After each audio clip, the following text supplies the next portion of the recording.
Story time Telugu. ఈరోజు మనం తెలుసుకోబోతున్న story కొత్త కాపురం 7వ భాగం. వంశీ దీప్తి వాళ్ళ ఆఫీస్కి చేరుకుంటాడు. ఆఫీస్ గేట్ దగ్గర కోపంగా తన కోసం ఎదురు చూస్తూ ఉంటాడు. ఆఫీస్ టైం అయిపోయినా కానీ ఎంతసేపటికి దీప్తి బయటకు రాదు. ఇంకా బయటకు రాదేంటి అని దీప్తికి కాల్ చేస్తాడు. కానీ దీప్తి కాల్ లిఫ్ట్ చేయదు. దీనికి పొగరు బాగా ఎక్కువైపోయింది. భర్తను అనే గౌరవం కూడా లేకుండా పోయింది. కనీసం ఫోన్ కూడా లిఫ్ట్ చేయట్లేదు. ఈరోజు దీని పొగరు మొత్తం దించేస్తాను అని రిసెప్షన్ దగ్గరకు వెళ్తాడు. ఎక్స్క్యూజ్ మీ, ఒకసారి దీప్తిని పిలుస్తారా? మేడం గారు ఈరోజు ఎర్లీగానే వెళ్ళిపోయారు సార్. హో అవునా, థ్యాంక్ యూ అని చెప్పి గేటు దగ్గరికి వస్తాడు. బహుశా నేను తన ఆఫీస్కి బయలుదేరిన సమయంలో తను ఇంటికి వెళ్ళుంటుంది అని ఇంటికి బయలుదేరి వెళ్తాడు వంశీ. కానీ దీప్తి ఇంట్లో ఉండదు. దీనికి మధ్య పెత్తనాలు బాగా ఎక్కువైపోయాయి. ఎక్కడికి వెళ్తుందో చెప్పదు, ఫోన్ లిఫ్ట్ చేయదు అని తన కోసం ఎదురుచూస్తూ ఉంటాడు వంశీ. మరోవైపు తమ్ముడికి కాలేజ్ మొదటి రోజు కావడంతో తనని ఇంటికి తీసుకురావడానికి కాలేజ్ దగ్గరికి వెళ్తుంది దీప్తి. కాలేజ్ ఎలా ఉందిరా? చాలా బాగుందక్క, ఫ్యాకల్టీ కూడా చాలా బాగుంది. ఈసారైనా బాగా చదువుకో, డొనేషన్ కట్టి మరీ చదివిస్తున్నాను. నువ్వు జాబ్ తెచ్చుకుంటే అమ్మా నాన్నకి కాస్త ఆసరాగా ఉంటుంది. ఇంకా చిన్నపిల్లాడు కాదు, నువ్వు బాధ్యతగా ఉండాలి. అలాగే అక్క, బాగా చదువుకొని ఉద్యోగం తెచ్చుకుంటాను. అక్క, సరదాగా ఏదైనా సినిమాకి వెళ్దామా? ఇప్పుడు వద్దులేరా, మరోసారి చూద్దాం. లేదక్క, ఇప్పుడే వెళ్దాం. ప్లీజ్ అక్క, ప్లీజ్, మా మంచక్క, నా కోసం ఒప్పుకోవు అని బ్రతిమిలాడుతూ ఉండటంతో తమ్ముణ్ణి తీసుకుని సినిమాకి వెళ్తుంది దీప్తి. మరోవైపు వంశీ దీప్తి కోసం ఎదురుచూస్తూ ఉంటాడు. ఇంత పొద్దుపోయినా ఇంకా తన ఇంటికి రాలేదు. ఒళ్ళు మండిపోతుంది దీని చేష్టలకి. ప్రేమగా ఉంటే ఇలాగే ఉంటుంది. ఇక నుండి చూపిస్తాను దీనికి భర్త అంటే ఎలా ఉంటాడో అని అనుకుంటూ అలాగే హాల్లోని సోఫాలో పడుకునిపోతాడు వంశీ. సినిమా అయిపోయాక దీప్తి, కమల్ ఇద్దరూ ఇంటికొస్తారు. కమల్ తన గదిలోకి వెళ్ళి పడుకుంటాడు. దీప్తి కూడా తన గదిలోకి వెళ్ళబోతూ ఉండగా అలికిడికి నిద్రలేస్తాడు వంశీ. ఈరోజు ఎందుకింత లేట్ అయింది? అందుకు దీప్తి సమాధానం చెప్పదు. అడిగేది నిన్నే. ఆఫీస్లో వర్క్ ఎక్కువగా ఉంది, అందుకే లేట్ అయింది. ఓహో, అంటే ఇప్పటి వరకు ఆఫీస్లోనే ఉన్నారా తమరు? అవును. ఈ మధ్య అబద్ధాలు చెప్పడం కూడా నేర్చుకున్నావా? అది నీకు చేతనవుతుందేమో కానీ నాకు కాదు. షటప్! అబద్ధం చెప్పింది కాక ఇంకా నోరు లేపుతున్నావా? నువ్వు ఆఫీస్ నుంచి ఎర్లీగా వెళ్ళిపోయావని మీ రిసెప్షనిస్ట్ చెప్పింది. తలుపు చాటు నుండి వాళ్ళ గొడవని గమనిస్తూ ఉంటాడు కమల్. వెంటనే తల్లికి ఫోన్ చేస్తాడు. నా కొడుకు ఈ సమయంలో ఫోన్ చేశాడంటే నేను అనుకున్నట్టు అక్కడ దీప్తికి తన మొగుడికి మధ్య గొడవ జరుగుతూ ఉండుంటుంది అని ఫోన్ లిఫ్ట్ చేస్తుంది విజయమ్మ.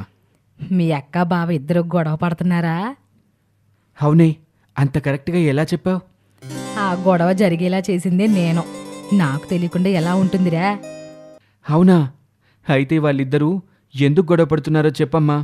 నువ్వు అక్కడే ఉండి వింటున్నావు కదరా, మళ్ళీ నన్ను అడుగుతావే? అబ్బా అమ్మ, గొడవ అయితే పడుతున్నారు కానీ దేనికోసం పడుతున్నారో అర్థం కావటం లేదే, అందుకే నిన్ను అడుగుతున్నాను. ఎందుకోసం ఏమిట్రా? మనకిచ్చిన 6 లక్షల చిట్టి డబ్బు గురించి అయి ఉంటది. ఆ విషయం బావకు తెలియదు కదే. తెలిసేలా చేశానుగా. అవునా? ఎలాగే? ఆల్రెడీ ఆ చిట్టి విషయం గురించి చిట్టీల శంకరం ద్వారా మీ బావకి తెలిసిందంటలే. అమ్మా, నువ్వు మామూలు దానివి కాదే, నీ బుర్రే బుర్రా. ఒరే, ఫోన్ కట్ చేయకుండా అలాగే పట్టుకో, వాళ్ళ గొడవను వింటూ హాయిగా నవ్వుకుంటా. అలాగేనమ్మా, విను అని ఫోన్ కట్ చేయకుండా అలాగే పట్టుకుంటాడు కమల్. అంటే ఈ మధ్య నాకు తెలియకుండా మా ఆఫీస్కి వచ్చి నా గురించి ఎంక్వైరీ కూడా చేస్తున్నారన్నమాట. నేను అందుకు రాలేదు, వేరే పని మీద వచ్చాను. సరే, మీ ఉద్దేశం అది కాదు. మరి అలాంటప్పుడు నేను ఆఫీసులో లేనని తెలుసు కూడా ఇంకా ఆఫీసులోనే ఉన్నావా అని ఎందుకు అడిగావు? నేను మీ ఆఫీస్కి వచ్చాను, అక్కడ నువ్వు లేవు, ఎక్కడికి వెళ్ళావని అడగొచ్చు కదా. అంటే నేనేం సమాధానం చెప్తానో అనే కదా. నువ్వు ఆఫీస్లో ఉన్నావని నాకు అబద్ధం చెప్పటం తప్పు కాదు కానీ ఆ విషయం తెలిసి కూడా తెలియనట్టు నేను నిన్ను అడగటం మాత్రం తప్పైపోయిందా? మీ మనసులో ఏమీ లేనప్పుడు ఇలా ఇండైరెక్ట్గా ఎందుకు అడగాలి? సరే, అలా అడగటం నాదే తప్పనుకో. మరి నువ్వు నిజం చెప్పుండొచ్చు కదా. కానీ నువ్వు కూడా అలా చేయలేదే. విషయం డైవర్ట్ చేయకండి. డైవర్ట్ చేస్తుంది నువ్వు, నేను కాదు. అసలు మా ఆఫీస్తో మీకేం పని? ఏ, నేను రాకూడదా? రావచ్చు, కానీ అంత అవసరం ఈరోజు ఏముంది అని. అవసరం వచ్చింది కాబట్టే వచ్చానని చెప్పాను కదా. అదే ఏంటి ఆ అవసరం? సాయంత్రం ఎలాగో ఇంటికి వస్తాను కదా. ఏ అప్పటి వరకు ఆగలేకపోయారా? అవును, ఆగలేకపోయాను. ఆపండి మీ కహానీలు. మనసులో ఏదో పెట్టుకొని అడ్డదిడ్డంగా ఎందుకు మాట్లాడతారు? మీ మాటల వెనుకున్న అర్థమేమిటో నాకు తెలియదనుకుంటున్నారా? ఏంటి ఏంటి నీకు తెలిసిన అర్థం? నా నోటితో చెప్పించాలనుకుంటున్నారా? సరే చెప్తాను వినండి. నాపై అనుమానం. నాకు లేని అనుమానాన్ని నువ్వు పుట్టిస్తున్నా. నువ్వు ఆఫీస్లో లేవన్న విషయం నాకు తెలిసిపోయిందని, ఇప్పటి వరకు ఎక్కడ తిరిగి వస్తున్నావో సమాధానం చెప్పాల్సి వస్తుందని అడ్డదిడ్డంగా వాదిస్తుంది నువ్వు. మాటలు జాగ్రత్తగా రానివ్వండి. మీ నోటికొచ్చినట్టు మాట్లాడితే ఊరుకోను. ఓహో, నువ్వు చేస్తే తప్పులేదు కానీ నేనంటే తప్పొచ్చిందా? అవునులే, నువ్విలా వాదిస్తే నువ్వు దాచిన నిజాన్ని నేను అడగననే కదా నీ ప్లాను. ఏమిటి ఏమిటి నేను దాచిన ఆ నిజం? ఏంటా? నాకు తెలియకుండా 6 లక్షల రూపాయలు చీటీ తీసుకోవటం. ఆ మాట విని షాక్ అవుతుంది దీప్తి. ఈ విషయం ఈయనకెలా తెలిసింది? ఏంటి, నాకెలా తెలిసిపోయిందా అని షాక్ తిన్నావా? షాక్ తినాల్సిన అవసరం నాకు లేదు. అయితే సమాధానం చెప్పు. అంత డబ్బు తీసుకోవాల్సిన అవసరం ఏమొచ్చింది? అది కూడా నాకు మాట మాత్రం కూడా చెప్పకుండా. నేను తీసుకున్న డబ్బులు తిరిగి నా జీతంతోనే నేను కడుతున్నప్పుడు మీకు సమాధానం చెప్పాల్సిన అవసరం ఏముంది? మిమ్మల్ని అప్పు తీర్చమని నేను చెప్పలేదే. నీ జీతమా? నువ్వు కడుతున్నావా? ఎక్కడి నుంచి తెచ్చి కడుతున్నావు? మన ఇంటికి ఇవ్వాల్సిన జీతాన్నే కదా తీసుకెళ్లి కడుతున్నావు. అందుకు నా అంగీకారం అవసరం లేదా? లేదు, నా జీతం నా ఇష్టం. దానిపై మీకు ఎటువంటి హక్కు లేదు. నీ జీతం నీ ఇష్టమా? అంటే నువ్వు నీ జీతాన్ని నీ ఇష్టం వచ్చినట్టు ఖర్చు పెట్టుకుంటుంటే నేను మాత్రం నా జీతంతో కుటుంబాన్ని నిన్ను పోషించాలి, అంతేగా? భర్తగా అది నీ బాధ్యత. అంతేకాని భార్యకు మాత్రం కుటుంబ పోషణ బాధ్యత కాదు. ఆమె జీతం అడగకూడదు. నేను జాబ్ చేస్తున్నాను కాబట్టి నా జీతం ఇవ్వమని అడుగుతున్నారు. ఒకవేళ నేను జాబ్ చేయకపోతే అప్పుడేం చేసేవారు? నువ్వు మాట్లాడేది ఎలా ఉందంటే, జాబ్ చేయనప్పుడు జీతం రాదు కాబట్టి ఇప్పుడు జాబ్ చేస్తున్నా కూడా అలాగే నీకు జీతం రానట్టు నేను నిన్ను ఏమీ అడగకుండా ఒక్కన్నే కుటుంబం కోసం జీవితాంతం కష్టపడుతూ ఈఎంఐలు కట్టుకుంటూ చావాలి, అంతేగా? అది మీ సమస్య. పెళ్లి చేసుకునేటప్పుడు ఇవన్నీ తెలియదా? అయినా పెళ్ళయ్యాక నేను ఉద్యోగం చేసి సంపాదించిన డబ్బు మీకే ఇవ్వాలని మనమేమి పెళ్లికి ముందే ఒప్పందం చేసుకోలేదే. అంటే ఒప్పందం చేసుకోకపోతే భర్త కష్టాన్ని పంచుకోవాల్సిన బాధ్యత భార్యకు లేదా? ఉంది, కానీ అది భార్య తన ఇష్ట ప్రకారం తనకి నచ్చినప్పుడు చేస్తుంది తప్ప భర్తకి బలవంతం పెట్టే అధికారం లేదు. సరే, నీతో వాదన నాకు అనవసరం. సూటిగా నా ప్రశ్నకు సమాధానం చెప్పు. నీకు వచ్చే జీతం కాకుండా 6 లక్షల రూపాయలు చిట్టి డబ్బు తీసుకోవాల్సిన అవసరం ఏమొచ్చింది? అది నా పర్సనల్, మీకు చెప్పాల్సిన అవసరం లేదు. చూడు, నాకు లేనిపోని అనుమానాలు రేకెత్తించుకు. ఆ డబ్బు ఏం చేశావు? అది నా పర్సనల్ అని చెప్తే మీకు అర్థం కాదా? చెప్పకుండా దాస్తున్నావంటే నువ్వేదో తప్పుడు మార్గంలో ఉన్నావని నేను అనుకుంటాను. చూడండి, నోరు జారి మాట్లాడకండి. మరైతే ఆ డబ్బు ఎవరికిచ్చావో చెప్పు. నువ్వు చెప్పే వరకు నేను అలాగే మాట్లాడతాను. ఓరే, మీ అక్క ఆ డబ్బు మనకే ఇచ్చానని నిజం చెప్పేసి అలా ఉంది.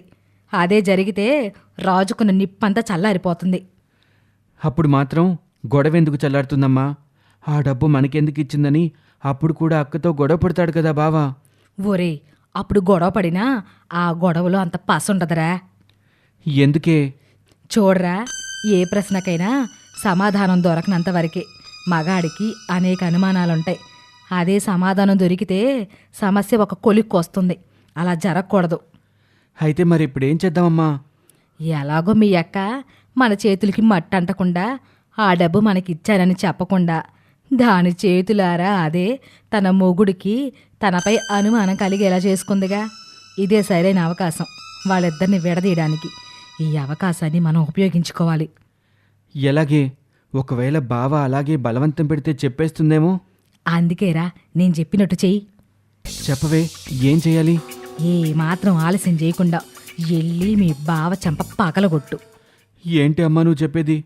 అలా చేస్తే ఇంకేమైనా ఉందా? బావ నన్ను చావగొడతాడు. నా భర్తనే కొడతావా అని బావతో పాటు అక్క కూడా వాయించేస్తుంది. అంతే తప్ప మనం అనుకున్నట్టు వాళ్ళిద్దరు ఎందుకు విడిపోతారు?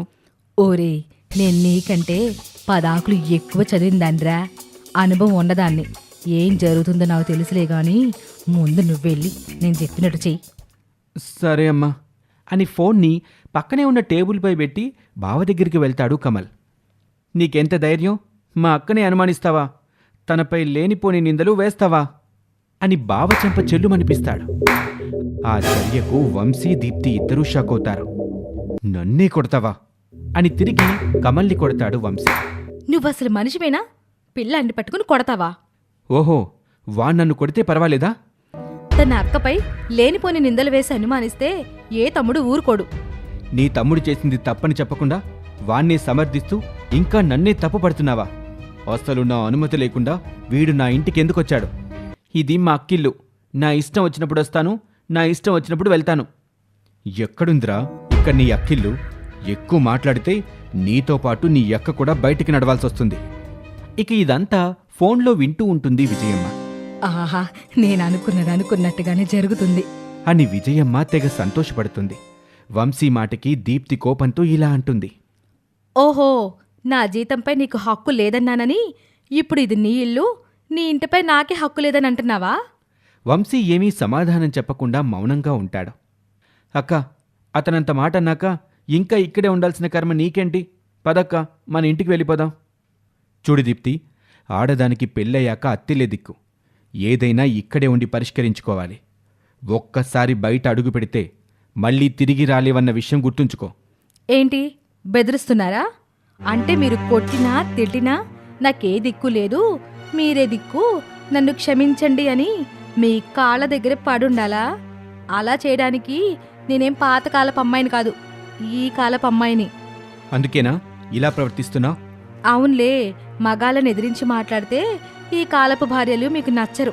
పాతకాలంలో లాగా మీ కాళ్ళ దగ్గర బానిసలుగా పడుండి మీరు ఏం చేసినా సర్దుకుపోయి బ్రతికే భార్యలు మీకు నచ్చుతారు. ఆ రోజులు పోయాయి. ఆ భ్రమలో నుంచి బయటకు రండి మిస్టర్ వంశీ. ఓహో, భర్తని పేరు పెట్టి పిలిచే స్థాయికొచ్చావన్నమాట.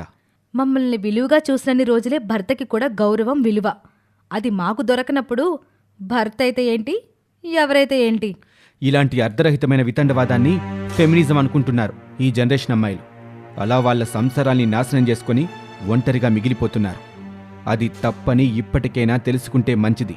చూడండి, భార్యకి భర్త ఎంత అవసరమో భర్తకి భార్య కూడా అంతే అవసరం.